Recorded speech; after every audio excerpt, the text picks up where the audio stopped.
रवि को हमेशा लगता था कि उसके कमरे की अलमारी कुछ ज्यादा ही भारी है।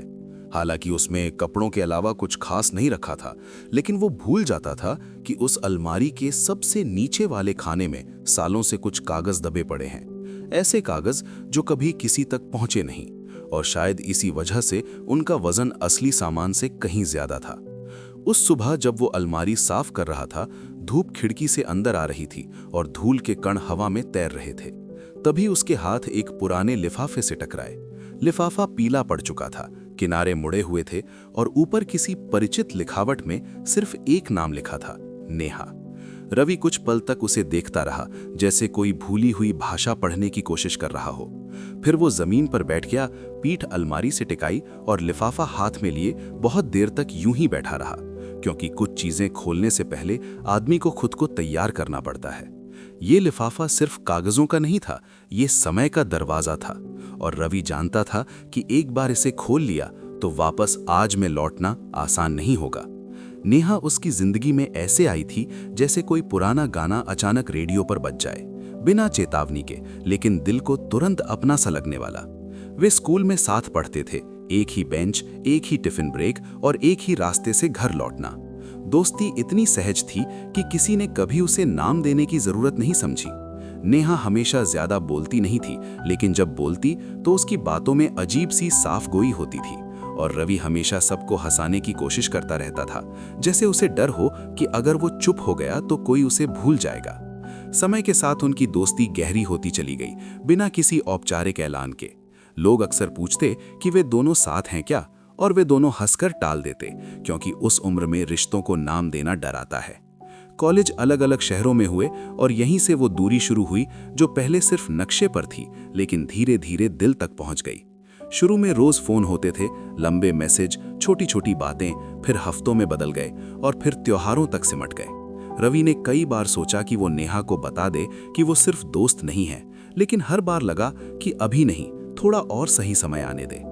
और यही थोड़ा और सालों में बदल गया। नेहा की जिंदगी आगे बढ़ती रही, उसकी नौकरी लगी, नए दोस्त बने, और रवि अपनी ही उलझनों में फंसा रहा। उसने नेहा को कभी ये नहीं बताया कि जब वो उसकी हंसी की कल्पना करता है तो उसे घर जैसा सुकून क्यों मिलता है। उसने कभी ये नहीं बताया कि कुछ गाने उसे सिर्फ नेहा की याद क्यों दिलाते हैं। और शायद इसी न कह पाने की आदत ने उसके अंदर शब्दों का ढेर जमा कर दिया था, वही शब्द जो अब लिफाफों में बंद थे। एक दिन उसे पता चला कि नेहा की शादी तय हो गई है। ये खबर किसी धमाके की तरह नहीं आई, बल्कि किसी धीमी दरार की तरह आई, जो बाहर से दिखाई नहीं देती लेकिन अंदर सब कुछ हिला देती है। रवि ने उसे बधाई का मैसेज लिखा, बहुत साधारण, बहुत सुरक्षित, जैसे किसी और ने लिखा हो। नेहा ने भी खुश होकर जवाब दिया, और उसी रात रवि ने पहला खत लिखा जो कभी भेजा नहीं गया। उसने लिखा कि उसे खुशी है लेकिन दिल भारी है। उसने लिखा कि काश वो पहले बोल पाता। उसने लिखा कि शायद वे अलग अलग रास्तों पर हैं, लेकिन उसकी यादें अभी भी उसी पुराने मोड़ पर खड़ी हैं। उसने खत मोड़ा, लिफाफे में डाला और अलमारी में रख दिया। फिर दूसरा खत लिखा, फिर तीसरा। हर खत के साथ उसकी भाषा बदलती गई, कभी उम्मीद, कभी गुस्सा, कभी स्वीकार, कभी खुद से सवाल। वो नेहा से कम और खुद से ज्यादा बातें करने लगा था। समय बीतता गया। नेहा शादी के बाद दूसरे शहर चली गई, बच्चे हुए, जिंदगी व्यस्त हो गई, और रवि भी अपने काम, अपने रिश्तों और अपनी जिम्मेदारियों में उलझ गया। उसने भी शादी की। उसकी पत्नी सुलझी हुई और समझदार थी, और उसने कभी रवि से ज्यादा सवाल नहीं पूछे। लेकिन कुछ चीजें सवाल पूछे बिना भी समझ आ जाती हैं। रवि के चेहरे पर कभी कभी आने वाली खामोशी, किसी नाम पर रुक जाने वाली नजर, या अचानक उदास हो जाने वाली मुस्कान। उसकी पत्नी ने सब महसूस किया, लेकिन उसने कभी कुरेदने की कोशिश नहीं की।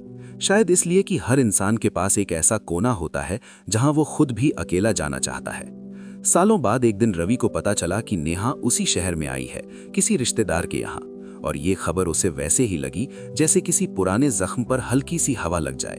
दर्द भी हुआ और अजीब सी राहत भी। वो उससे मिला, एक कैफे में। आमने सामने बैठे दो लोग जो एक दूसरे को बहुत जानते थे और फिर भी अजनबी बन चुके थे। बातें सामान्य थीं, बच्चों की, काम की, जिंदगी की, लेकिन बीच बीच में चुप्पी आ जाती थी, और उस चुप्पी में बहुत कुछ भरा था। नेहा ने कहा कि रवि बहुत बदल गया है, और रवि ने कहा कि वो भी। दोनों हंसे, लेकिन हंसी के पीछे एक सवाल था जो किसी ने नहीं पूछा। मिलने के बाद रवि और बेचैन हो गया। उसने उस रात सारे खत फिर से पढ़े, हर शब्द उसे पुराने रवि से मिलवा रहा था, उस रवि से जो बोलना चाहता था लेकिन डरता था। और पहली बार उसे एहसास हुआ कि ये खत नेहा के लिए नहीं थे, ये उसके अपने लिए थे, ताकि वो ये समझ सके कि उसने क्या महसूस किया था और क्यों। अगली सुबह उसने सारे खत एक डिब्बे में रखे, डिब्बा बंद किया और अलमारी में वापस रख दिया। लेकिन इस बार बोझ हल्का लग रहा था, क्योंकि उसने आखिरकार ये मान लिया था कि कुछ रिश्ते अधूरे इसलिए नहीं रहते कि वे गलत होते हैं, बल्कि इसलिए कि वे हमें कुछ सिखाने आते हैं। नेहा उसकी जिंदगी का वो अध्याय थी जिसने उसे महसूस करना सिखाया, और उसकी पत्नी उसकी जिंदगी का वो अध्याय थी जिसने उसे निभाना सिखाया। उस शाम उसने अपनी पत्नी के साथ देर तक बातें की, बिना किसी खास वजह के, बस बातें। और उसे लगा कि शायद अब उसे खत लिखने की जरूरत नहीं पड़ेगी, क्योंकि जो कहना था वो समय रहते कह देना भी एक तरह की बहादुरी होती है, और जो नहीं कहा जा सका उसे माफ कर देना भी। और शायद यही समझ यादों का सफर होता है, पीछे देखना, सीखना और फिर हल्के कदमों से आगे बढ़ जाना।